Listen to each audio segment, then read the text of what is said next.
Assalamualaikum warahmatullahi wabarakatuh. Bismillahirrahmanirrahim. Innal hamdalillah nahmaduhu wa nasta'inuhu wa nastaghfiruh wa na'udzu billahi min shururi anfusina wa min sayyiati a'malina.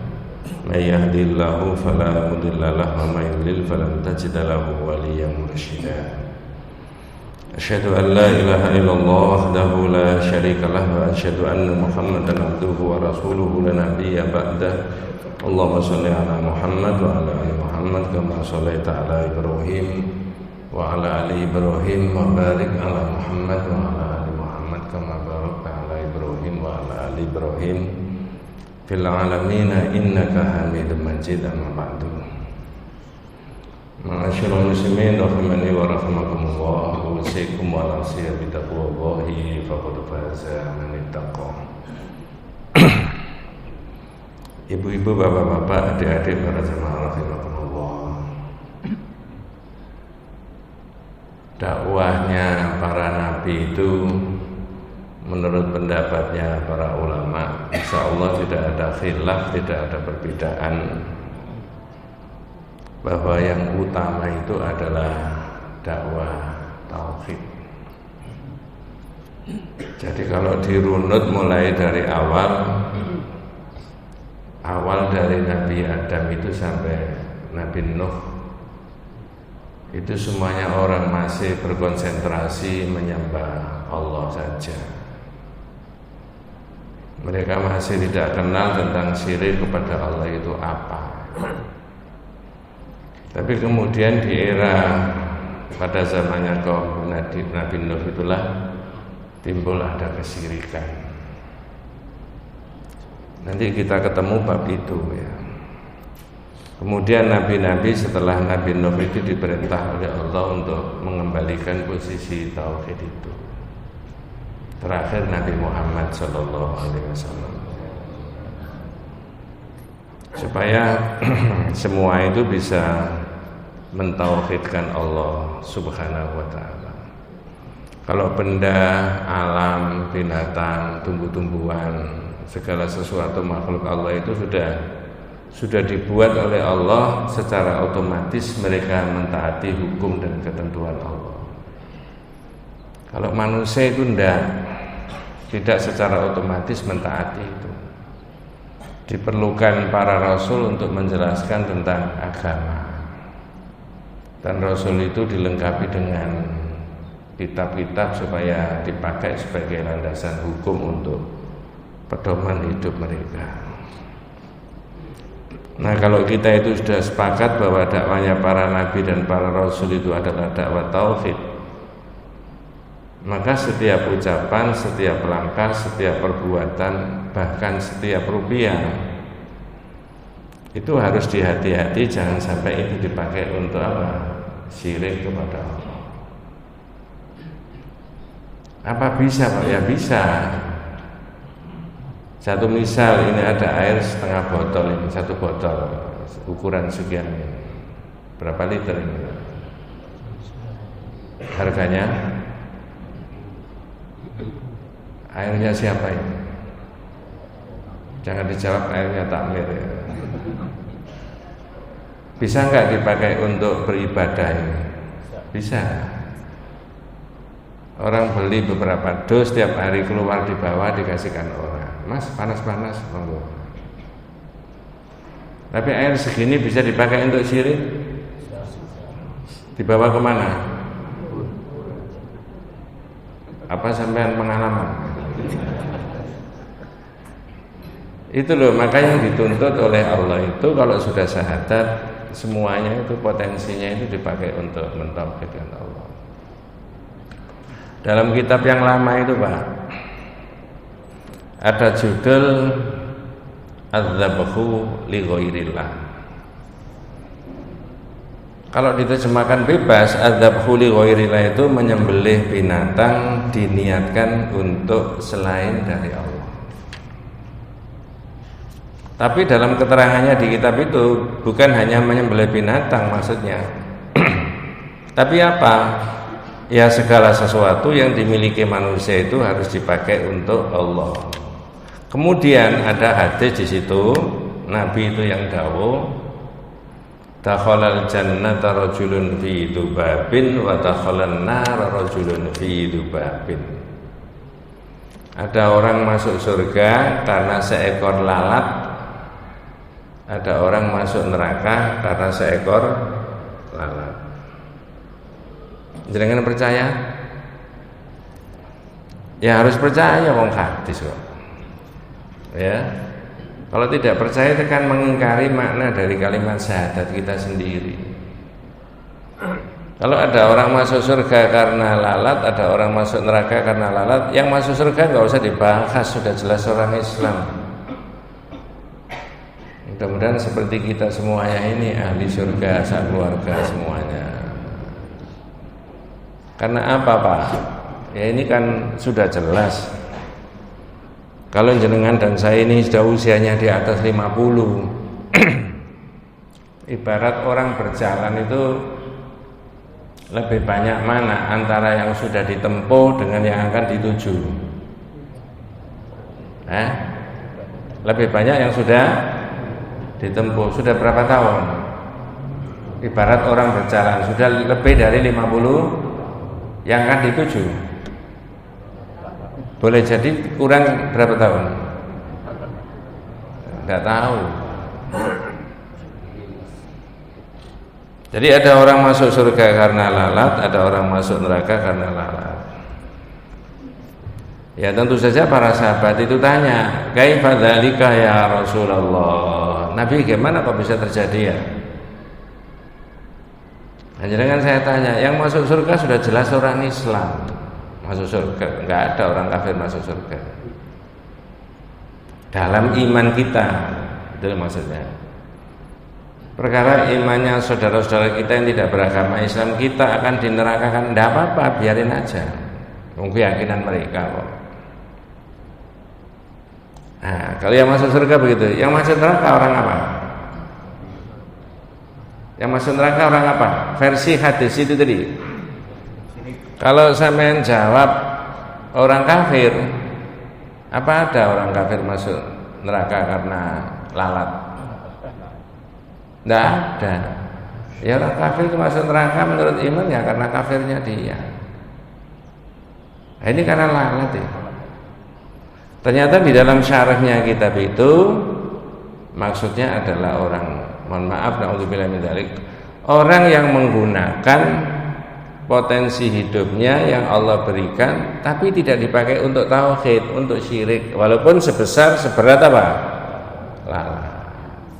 Dipakai, dikorbankan untuk selain dari Allah.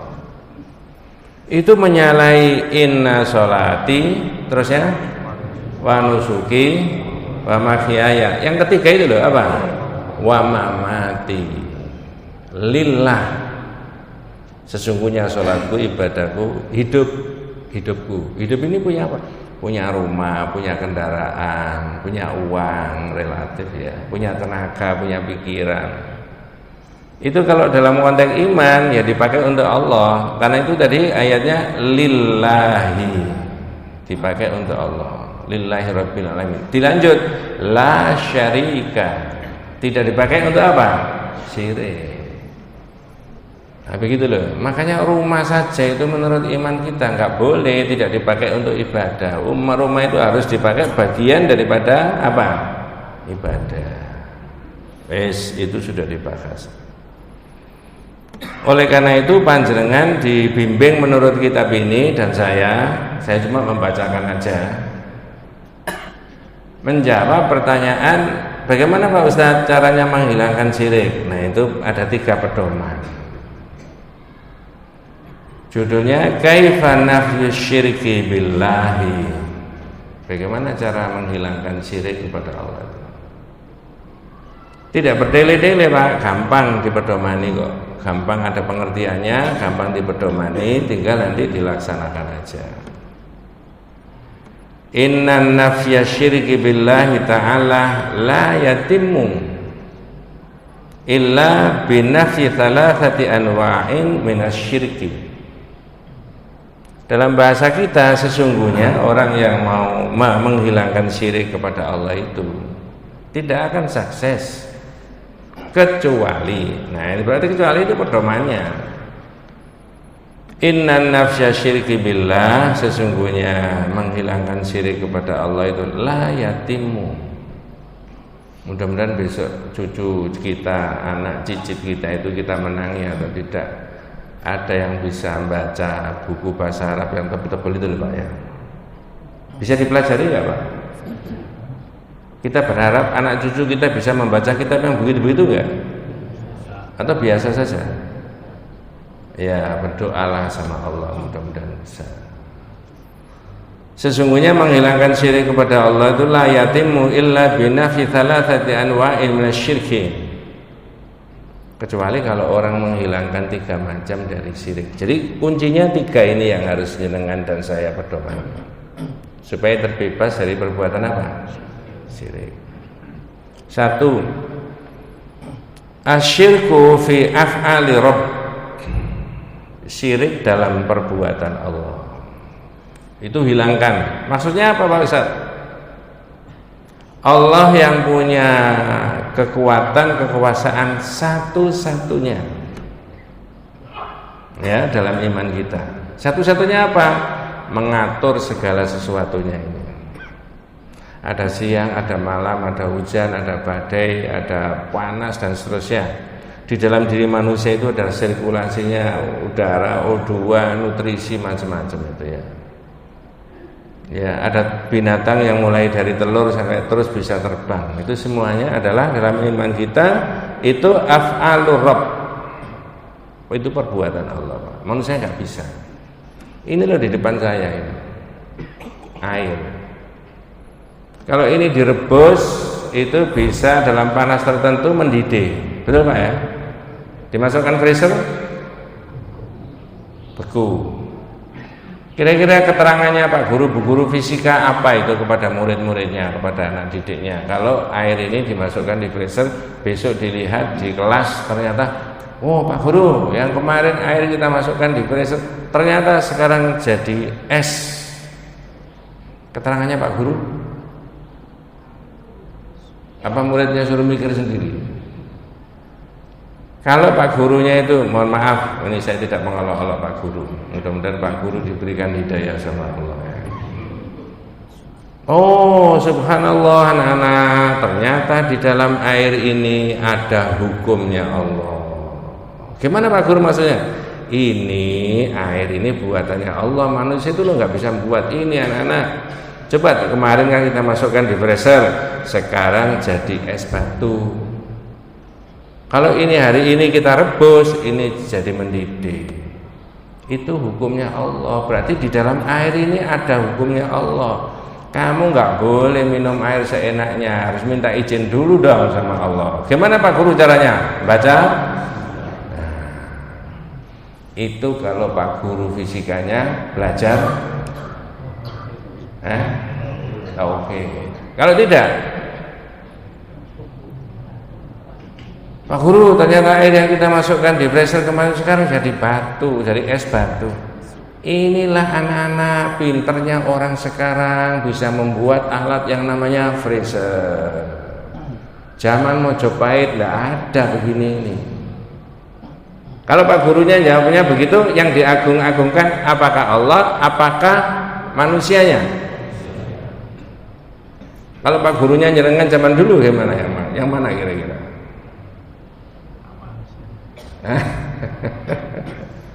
Mesti harus begitu Pak. Subhanallah, ini di dalam air ada hukumnya Allah. Tapi kalau hukumnya Allah ini di dalam air ini dianggap disaingi oleh manusia, itulah namanya syirik di dalam perbuatan Allah. Yang bisa membuat ini mendidih, yang bisa membuat ini jadi beku tadi, ketika didinginkan di bawah 0 derajat, itu hukumnya Allah. Tapi ketika ada orang yakin betul, guru saya itu Pak, guru apa Mas? Ya guru biasa, saking hebatnya, air dilihat gini aja loh, itu bisa mendidih Pak. Ya apa caranya? Nggak ngerti Pak. Sampean percaya Pak? Ada begitu? Ya. Kalau itu dipercaya dan dia itu bukan nabi, bukan rasul. Kalau nabi dan rasul bisa begitu, ada kemungkinan dapat dari mana itu? Aspeknya apa? Mukjizat. Tapi kalau sekali tempo, waduh mbah saya itu Pak, ibadahnya baik, akidahnya baik. Wong saya itu satu rumah itu butuh air panas, tiba-tiba kemudian air yang ada di tempat tadi bisa hangat. Ya cuma sekali itu seumur hidup. Andai kata ada begitu, ini apa namanya? Belum pernah diterangkan. Saya tanya ini. Orang biasa karena kesolehannya, karena akidahnya baik, karena ibadahnya baik, setetes saja nggak ada yang masuk di mulutnya yang haram. Ada kemungkinan sekali tempo diberi karomah nggak sama Allah? Nah itu tadi. Tapi kalau orang mau cari akidah yang baik, mau ibadah yang baik, mau menghindarkan diri dari sesuatu yang haram, jangan niatnya supaya dapat apa? Nah itu tidak boleh. Jadi tugas saya, tugas panjenengan, menurut kitab ini, bagaimana caranya supaya kita tidak terjebak dalam perbuatan syirik, nafsu syiriki tadi, yaitu hilangkan asyirku fi af'ali rabb, syirik dalam perbuatan Allah. Karena perbuatan Allah itu tidak bisa disaingi oleh siapapun. Tak kasih contoh yang populer di masyarakat. Ini mohon maaf sudah pengulangan berkali-kali, tapi contoh ini bisa ditarik di judul yang mana saja. Seorang A ini adalah seorang yang soleh, seorang yang baik, seorang yang jujur, seorang yang dohirnya, akidahnya baik, ibadahnya baik.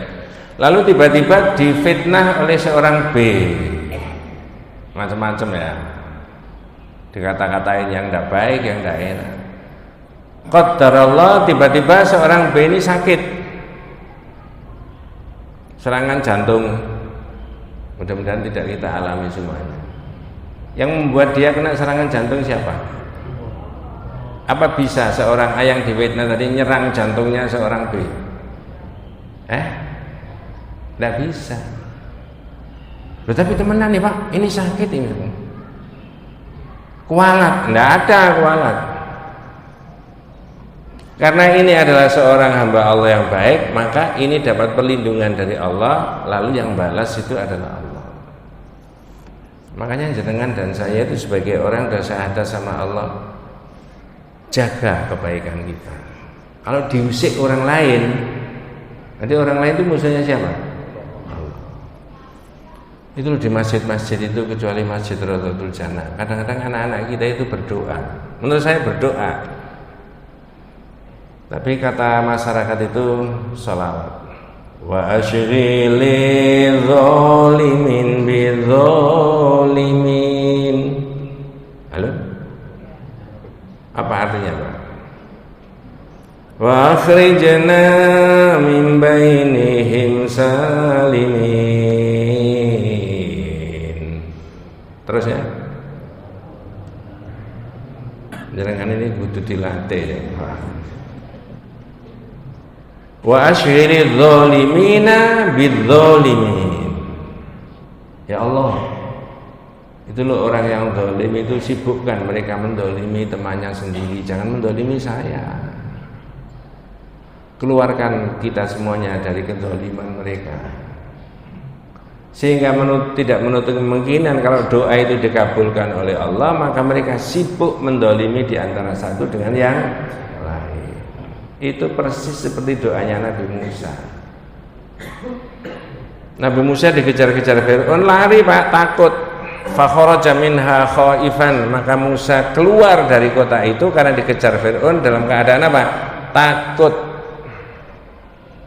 Ya taraqqab, terus waspada. Di mana Fir'aun, tentaranya Fir'aun itu sampai di mana? Lalu berdoa, Rabbi najjini minal qaumidz zalimin. Ya Allah, selamatkan aku dari orang yang zalim. Itu mengadopsi dari doanya Nabi Musa. Terus Nabi Musa diberi bantuan enggak sama Allah, Pak? Diselamatkan enggak? Caranya, apakah Nabi Musa diungsikan oleh Allah ke negara yang lain? Tidak. Apakah Nabi Musa diberi mukjizat yang nggak bisa dilihat oleh Fir'aun? Tidak. Terus gimana caranya Allah menyelamatkan Nabi Musa? Fir'aun yang ditenggelamkan. Selesai sudah. Jadi saya balik ke sini, hilangkan syirik dalam perbuatan Allah. Wa dzalika bi ayyataqida anna ma Allahi khaliqan aw mudabbiran akhar. Yaitu syirik dalam perbuatan Allah itu kalau orang meyakini selain dari Allah, Pak. Kalau selain dari Allah itu bisa nabi enggak? Bisa wali enggak? Bisa orang biasa enggak? Bisa syekh? Syekh siapa? Syekh Puji. Dianggap bisa mudabbiron akhar, bisa mengatur alam. Tidak bisa. Itu Allah saja. Ya. Wal Qur'an yukadzibuhum. Ya, padahal Al-Qur'an mendustakan, menyatakan tidak ada dan tidak bisa orang yang mengatur alam, mengatur apa saja yang menyalahi hukumnya siapa tadi? Allah. Makanya dalam iman kita, Bu, yang menurunkan hujan itu siapa? Tapi mekanismenya hujan bisa dipelajari enggak? Ada penguapan, ada penggumpalan, ada pindah mendung dari satu tempat ke tempat yang lain lalu terjadi hujan. Bisa dipelajari? Kalau yang menurunkan hujan itu kewenangannya Allah, berarti yang menghentikan hujan berarti yang lain dari Allah nggak bisa. Ini ada ayat, tapi menurut saya yang ilmu saya nggak banyak ya, kadangkala disalahartikan oleh banyak orang. Saya minta tolong bapak-bapak bisa merespon ayat ini ya. Surat Yasin ayat 82. Innama amruhu idza arada syai'an ayyakula lahu kun. Nah, apa semuanya, mudah-mudahan Allah memberikan berkah. Surat berapa tadi? Surat Yasin ayat 82. Surat Yasin itu surat yang ke-36 gitu. Ada terjemahnya Pak? Monggo. Sesungguhnya tetapannya jika dia menghendaki sesuatu, dia yang berkata kepadanya, jadilah, maka jadilah sesuatu itu. Ini ilmunya siapa ini Pak? Kun fayakun itu. Kun fayakun itu Bu, saya beri makna yang sederhana. Allah itu kalau menghendaki sesuatu hanya kalau pakai bahasanya manusia, kun jadilah, lalu kemudian bisa apa? Jadi. Gimana Pak Ustaz? Ya itu saking kuasanya Allah Mas, gak bisa.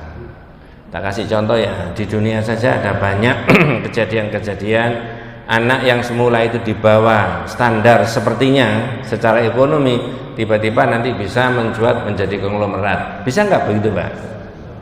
Anak yang dulu sekolahnya itu naudzubillah min dzalik sangat amat tidak bisa, sekarang jadi pinter luar biasa, sudah S3 baru lulus. Bisa begitu Pak ya? Bisa.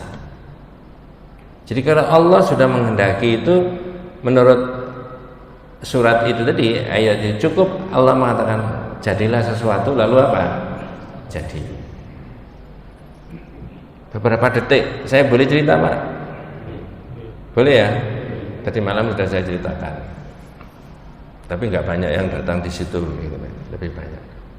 Kemarin hari Sabtu sekitar jam 10:30 siang, saya ketemu dengan anak perempuan dari desa.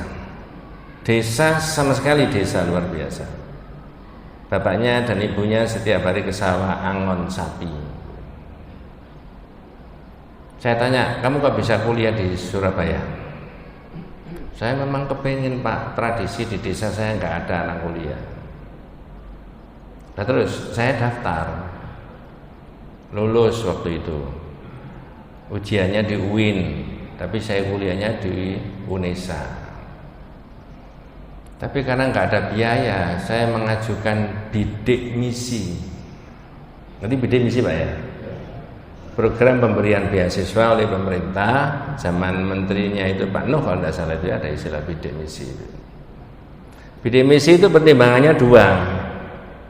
Satu, sangat amat apa? Miskin. Yang kedua apa pertimbangannya? Anak ini punya prestasi. Lah prestasimu apa Mbak? Saya itu di kelas mulai kelas 1 sampai kelas 3. Saya pakai istilah lama kelas 1 sampai kelas 3. Itu ranking 2 terus Pak. Lo tidak bisa nyelip yang ranking 1. Tidak bisa Pak, susah itu. Pinternya luar biasa itu. Secara intelektual. Oh, kalau kamu tetap ranking 2 berarti kamu itu tidak naik turun. Dapat prestasinya itu tidak berarti naik turun. Karena sinau dapat, karena enggak. Berarti kamu itu tidak naik turun lah itu. Tetap stabil. Ya berarti rumahmu disurvei Pak sampai ke rumah. Diterimanya saya menerima bidik misi itu karena pada saat survei ke rumah, tahu ibu saya itu pakai masak di dapur yang pakai bahan bakarnya apa? Kayu. Difoto. Lalu saya diterima. Tidak seorang pun orang kampung di desa itu punya pikiran anak ini bisa sukses. Sekarang lo mau nikah sama anaknya pejabat di Surabaya. Saya diundang untuk disuruh memberi nasihat keduanya menjelang pernikahannya. Apa hubungannya dengan ini? Walaupun melalui proses, bisa nggak Allah itu mengangkat orang yang menurut pandangan mata itu di bawah, lalu bisa naik setinggi-tingginya? Bisa Pak? Makanya tadi malam di Ar-Rahmah saya terangkan ada judul orang tidak boleh al-amnu min makrillah wal kunutu min rahmatillah. Orang tidak boleh merasa aman dari kemungkinannya Allah murka kepada orang itu, kepada masyarakat itu. Mohon maaf ini bukan politik, kepada bangsa itu. Bisa marah Pak. Ada keterangannya panjang lebar. Dan manusia juga tidak boleh merasa putus asa dari rahmatnya siapa? Nah, di situ. Beri motivasi adik-adik anak-anak kita.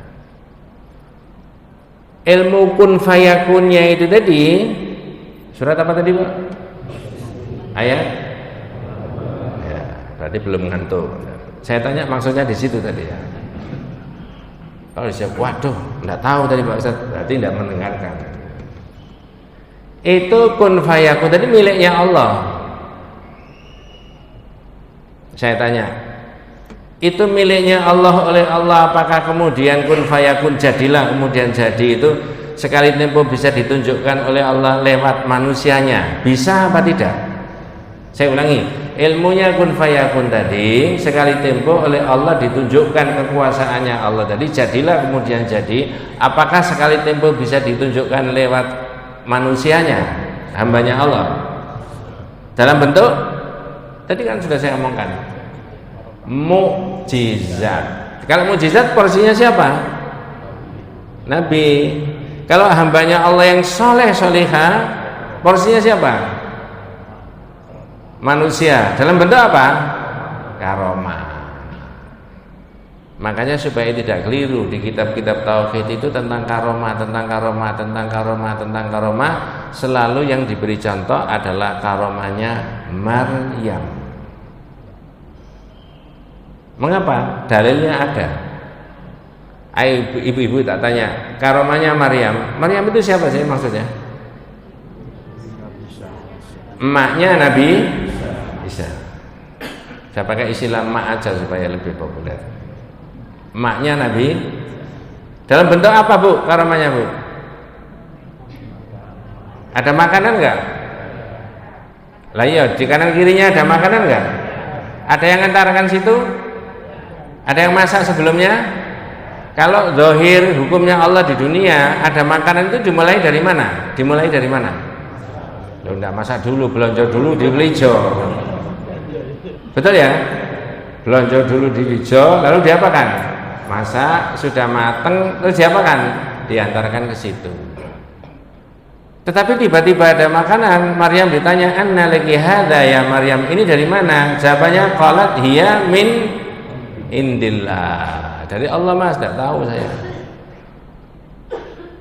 Nah saya tanya, Maryam itu nabi apa bukan? Rasul apa bukan? Jadi orang biasa bisa nggak? Saking hati-hatinya ulama-ulama tauhid tidak pernah memberi contoh yang lain. Syekh ini, syekh itu, wali ini enggak. Mesti Maryam yang dipakai contoh, karena dalilnya ada. Nanti kalau dipakai Syekh Abdul Qadir Jailani bisa keliru nanti. Tidak berani, bukan tidak bisa keliru, tidak berani. Tapi jangan diyakini bahwa kun fayakunnya Allah tadi, jadilah itu jadi, itu bisa dimainkan oleh manusia seenaknya. Itu loh maksud saya. Halo?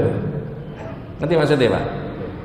Bahasanya rada rumit ya. Enggak rumit ya. Kun fayakunnya Allah itu jangan diyakini bisa dimainkan oleh manusia biasa seenaknya. Saya ini punya kun fayakun. Loh kok bisa? Kamu tak buat kaya bisa, kamu tak buat miskin bisa, kamu tak buat hari ini sehat bisa, kamu tak buat ini. Tidak bisa Pak, itu Allah.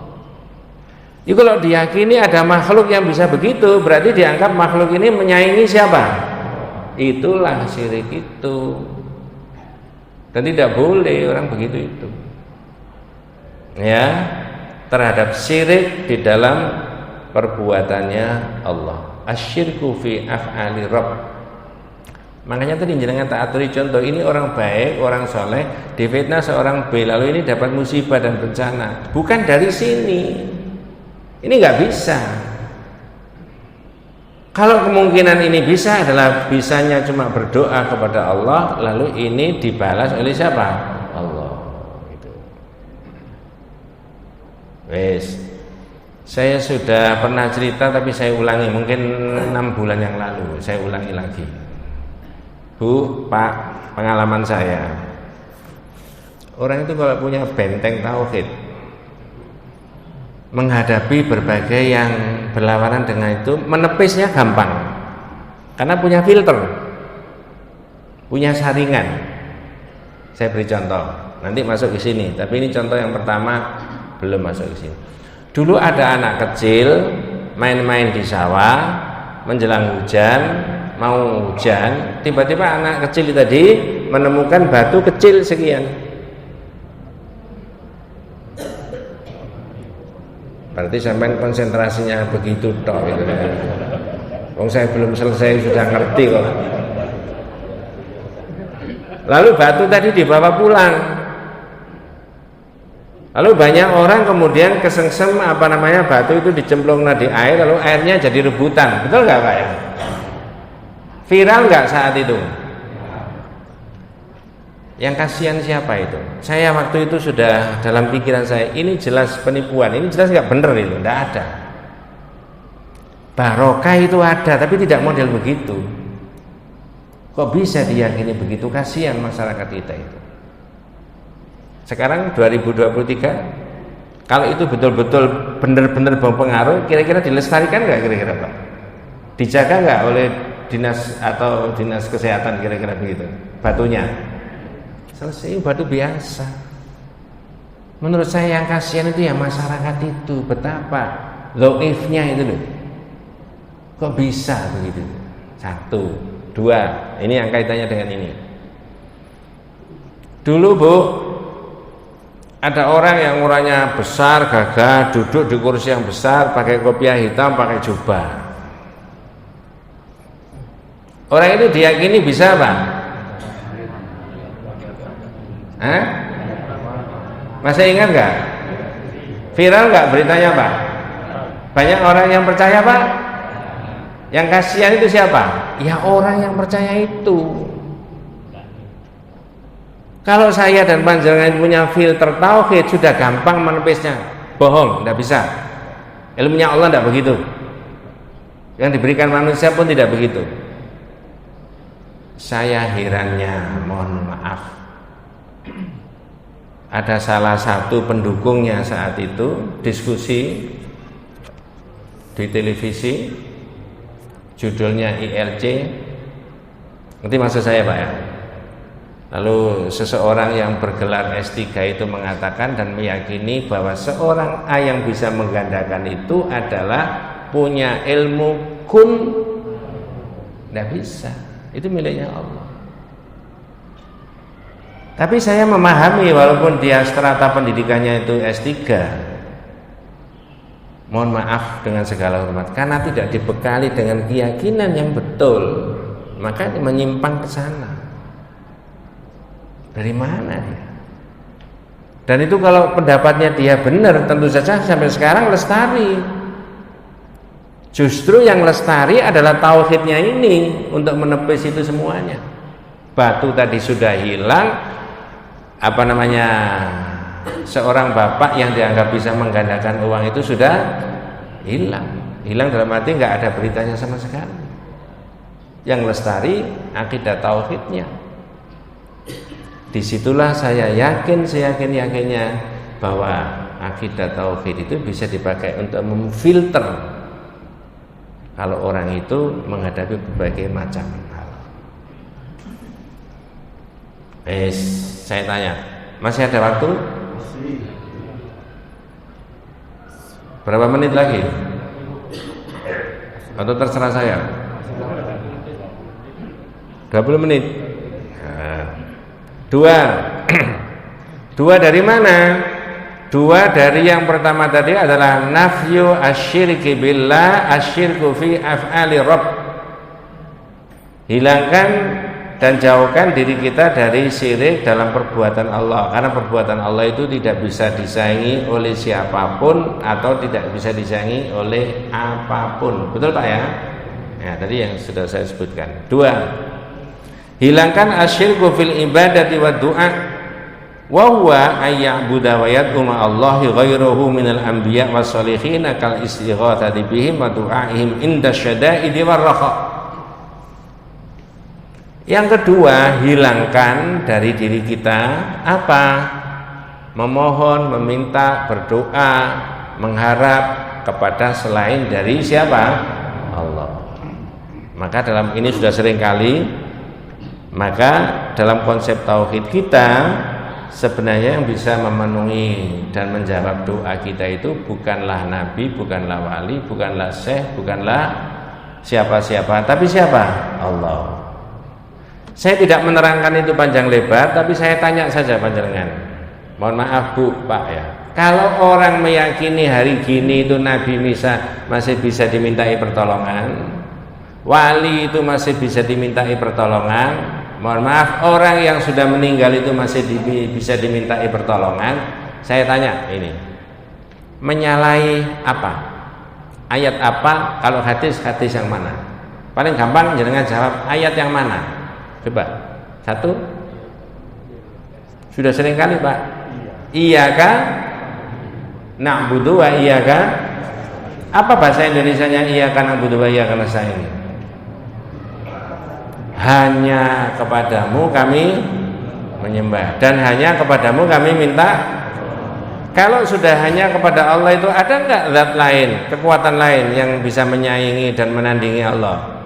Ya enggak ada. Entah sudah berapa kali saya menyebut begitu di masjid ini. Tapi biasanya kecenderungannya kan orang itu lupa ya Pak ya. Coba tak cek, masih ingat apa lupa? Alhamdulillahi Rabbil Alamin. Betul Pak ya? Ar-Rahmanir Rahim, Maliki Yaumiddin. Terus ya, Iyyaka na'budu wa iyyaka nasta'in. Itu mestinya bacaannya bagaimana menurut bahasa Arab? Ya dengan balik. Kalau tadi apa? Iyyaka na'budu wa iyyaka nasta'in. Dibalik. Kok bingung ya? Na'budu iyyaka wa nasta'inu iyyaka. Tapi nggak boleh dibalik karena itu sudah susunan dari Allah. Loh sing balik siapa Pak? Menurut ilmu bahasa mestinya na'budu iyyaka wa nasta'inu iyyaka. Tapi karena susunan dari Allah iyyaka na'budu wa iyyaka nasta'in, jenengan tidak boleh bolak-balik. Tapi mengapa kok iyyaka ini didahulukan? Itu yang penting. Kalau adik-adik kita yang akrab dengan bahasa Arab, fi'il, fa'il, maf'ul bi. Benar Pak ya? Ya bukan. Itu bahasa Arab, fi'il, fa'il, maf'ul. Maf'ul bi itu posisinya di belakang objek. Tapi oleh Allah maf'ul bi ini taruh di depan, tidak lazim. Iya kata tadi. Oh, maksudnya supaya orang lain itu fokus, maka Departemen Agama menerjemahkan hanya kepadamu. Lah kalau hanya kepadamu ya Allah, berarti nggak ada yang lain yang dimintai tolong, nabi, wali. Lah itu hilangkan begitu itu tadi Pak. Mau punya hajat tidak perlu minta tolong pada mbahnya yang sudah meninggal. Gitu loh Pak maksudnya. Ngerti maksudnya Pak ya? Mau pilkada tidak perlu pamitan kepada kuburannya wali ini. Tapi jangan salah paham. Ziarah kubur boleh nggak Pak? Boleh. Tapi pamitan minta restu ini yang tidak ada di tauhid kita. Mau pilpres. Ya Allah, saya ini masih sangat muda belia, mudah-mudahan saya bisa sukses. Karena zahirnya saya ini masih tidak mampu karena masih muda belia. Atau orang-orang itu masih umbelen, begitu loh Pak, ini bahasa zaman. Terus minta tolong kepada orang yang mati, boleh nggak Pak? Ini tidak ngerasani siapa-siapa loh Pak. Tidak boleh. Tapi kalau dia meningkatkan sholatnya, meningkatkan puasanya, meningkatkan silaturahimnya, lalu mohon sama Allah, boleh nggak? Boleh. Nah itu dihilangkan begitu. Bukan hanya, mohon maaf, bukan hanya pilkada, bukan hanya mau pil ini, pil itu dan sebagainya. Orang punya hajat, orang mau memulai usaha, itu fokusnya ke sana. Ya. Tapi kalau orang mau buka warung atau buka apa toko, mencari hari, boleh nggak Bu?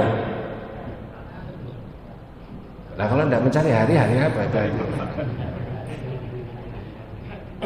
Lah sampean kan delok dina dhisik ya iya cari hari apa? Yang pas saya pray itu teman-teman pray tak undang semuanya, boleh nggak begitu? Loh katanya nggak boleh tadi mencari.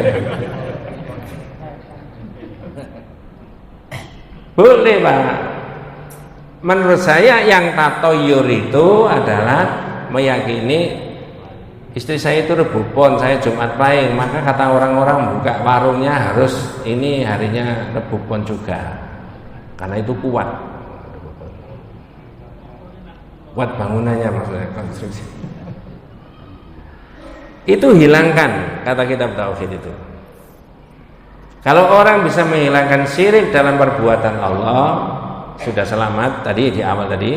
Yang kedua adalah menghilangkan syirik di dalam berdoa dan memohon kepada selain dari Allah. Bisa nabi, bisa wali, bisa syekh, bisa siapa saja.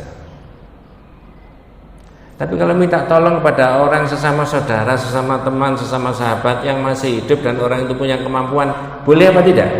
Boleh. Jangan salah paham Pak. Terakhir, tadi kan saya sebutkan 3 Pak ya. Hilangkan 3 macam syirik yang kemungkinan bisa menerpa orang itu. Yang ketiga adalah menghilangkan asyirku fi sifat-sifatnya Allah. Wa dzalika bi ayyasifa ba'dha khalqihi minal anbiya wal awliya wa ghairihim bi ba'di sifatil khassah billahi azza wa jalla. Diberi contoh ka ilmil ghaibi matalan. Yang ketiga ini paling gampang Pak. Hilangkan keyakinan bahwa selain daripada Allah, baik nabi, baik wali, itu punya sifat-sifat yang sama dengan sifatnya Allah. Jangan dipercaya. Saya beri contoh. Apa betul Allah itu punya sifat mengetahui apa yang akan terjadi? Betul ya? Kalau hari ini hari Sabtu, besok ada kejadian apa, yang tahu cuma Allah, karena itu sudah disimpan oleh Allah dalam ilmunya yang gaib. Betul Pak ya? nanti anak kita itu jodohnya siapa, rezekinya sampai seberapa, kemudian nanti wafatnya kapan, itu semuanya dalam iman kita sudah dalam ilmunya Allah nggak Pak? Jangan diyakini itu ada di manusia, jangan, karena sebenarnya tidak ada tahu yang akan terjadi besok itu kecuali siapa? Allah. Wes, kalau itu banyak orang paham. Mohon maaf, saya tidak bermaksud mengolok-olok. Sekarang saya tanya, apakah orang-orang Nasrani itu meyakini bahwa Al-Masih itu yang menghapus dosa? Halo? Biarkan itu urusan mereka Pak. Betul Pak ya? Tidak usah diolok-olok. Sekarang balik umat Islam. Apakah umat Islam boleh meyakini Nabi Muhammad itu yang menghapus dosa? Tidak. Siapa yang menghapus dosa? Satu-satunya atau juga ada sebagian ilmunya menghapus dosa itu diberikan kepada Nabi? Iya apa tidak? Tidak. Otoritas itu semuanya ada di siapa? Tanpa disadari, mohon maaf, saya menemukan bait syair nasyid yang sering diucapkan orang. Ada yang bisa menirukan? Kalau bisa tak kasih hadiah ini. Saya boleh menirukan Pak? Alaika ya salam khairul anbiya, salamu alaika ya salam ya makhilunu, wassalamu alaik. Pagi-pagi begitu. Enak gak Bu? Apa terjemahnya Bu? Pernah mendengar? Coba perhatikan, saya ulangi lagi. Yang kedua tadi loh Bu ya. Alaika ya salam ya makhilunu, wassalamu alaik. Semoga salawat dan salam dilimpahkan Allah kepada engkau, wahai orang yang menghapus dosa. Siapa yang menghapus dosa? Allah apa Nabi? Kalau di dalam bait itu tadi, siapa yang diyakini menghapus dosa? Nah, itu di tauhid tidak ada. Saya paham kira-kira orang itu saking senangnya sama Nabi. Tapi tidak begitu menurut tauhid. Kalau orang itu sangat mencintai, jangan ini mencintai Nabi enggak? Cinta secinta-cintanya, cintanya gombal. Kenapa Bu? Secinta-cintanya enggak? Ukurannya mencintai Nabi itu apa? Gampang. Nabi, sungguh aku ini mencintai engkau. Loh iya tak? Iya. Ukurannya gimana Bu Pak? Ya pokoknya kalau keinginan saya, keinginan anak saya, keinginan suami saya, keinginan istri saya itu berlawanan dengan syariatmu, ya saya tolak. Yang saya utamakan ya syariatmu, wahai Nabi. Betul Pak ya? Jenengan tak tanya, jenengan pernah tahu Sayyidina Umar? Enggak, ceritanya maksudnya Sayyidina Umar ya, itu ngomongnya keliru di depan Nabi, ditegur sama Nabi berkaitan dengan cinta. Ini mau tak akhiri, boleh ini saya terangkan ini? Boleh. Ya Rasulullah, kata Sayyidina Umar, Allahi la anta ahabbu ilayya min kulli syai' illa min nafsi. Ini tetap mikir Bu, tapi enteng-entengan. Nabi itu kan menantunya Sayyidina Umar toh? Nabi, sungguh engkau ini aku cintai dari segala-galanya, kecuali aku mencintai terhadap diriku sendiri. Berarti Sayyidina Umar mencintai dirinya sendiri terlebih dahulu, baru mencintai siapa? Nabi. Oleh Rasulullah, la ya Umar, enggak begitu Umar. Kecuali aku sebagai nabimu, kamu cintai lebih dahulu daripada mencintai yang lain-lain, termasuk kamu mencintai dirimu sendiri. Ini morotuannya di Umar-Umar Pak. Tidak apa-apa ya, tidak apa-apa, ini orang dimuliakan sama Allah. Baru Umar merubah kata-katanya karena ditegur oleh Nabi tadi. Dirubah begini, jangan cari apa perbedaannya perubahannya. Saya ulangi yang pertama tadi. Ini konsentrasi loh Pak. Wallahi ya Rasulullah la anta ahabbu ilayya min kulli syai' illa min nafsi. Nabi, demi Allah engkau ini aku cintai dari segala-galanya kecuali aku mencintai diriku sendiri. Dirubah sama Umar karena ditegur sama Nabi. Wallahi ya Rasulullah la anta ahabbu ilayya min kulli syai' hatta min nafsi. Bedanya di mana? Yang pertama dan yang kedua tadi. Iya, yang jawab cuma dua. Apa bahasa Indonesianya? Nabi, demi Allah engkau ini aku cintai dari segala-galanya, termasuk aku mencintai terhadap diriku sendiri. Berarti Umar mencintai dirinya sendiri dan mencintai Rasulullah. Yang diutamakan siapa? Mencintai. Ada kemungkinan nggak manusia itu punya keinginan, punya nafsu yang berlawanan dengan apa yang dikehendaki oleh Nabi? Ada kemungkinan. Maka yang diutamakan adalah yang diikuti yang syariatnya siapa? Nabi. Begitu Umar bilang gitu, demi Allah ya Rasulullah engkau ini aku cintai dari segala-galanya, termasuk aku mencintai terhadap diriku sendiri. Baru Nabi kasih komentar, al-an ya Umar. Nah ini baru betul. Terus Nabi membaca Al-Quran, An-nabiyyu awla bil mu'minina min anfusihim. Nabi itu lebih mulia, lebih agung dibandingkan umat Islam terhadap dirinya sendiri. Jadi pandangan dan saya mencintai Nabi, mohon maaf, itu adalah bukan hanya menyanjung-nyanjung yang sampai kebablasan itu tadi, tapi apa? Mentaati apa yang diperintahkan oleh. Maka hilangkan 3 macam syirik itu. Yang pertama adalah syirik dalam perbuatan Allah, yang kedua syirik dalam berdoa dan memohon kepada selain daripada Allah, yang ketiga adalah syirik dalam sifat Allah. Mudah-mudahan Allah memberi umur panjang kepada kita semuanya. Nanti kita lanjutkan, ada perbedaan antara asyirkul asghar wasyirkul akbar. Ada syirik kecil, ada syirik apa? Besar. Jangan pilih yang mana.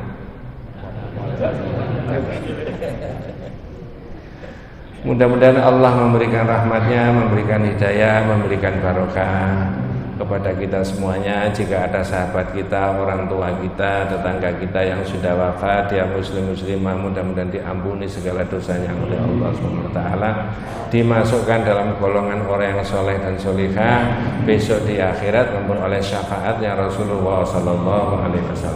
Hadanallahu wa iyyakum ajma'in. Kita tutup dengan doa kafaratul majlis. Subhanakallahumma wa bihamdika asyhadu an la ilaha illa anta astaghfiruka wa atubu ilaik. Assalamualaikum warahmatullahi wabarakatuh.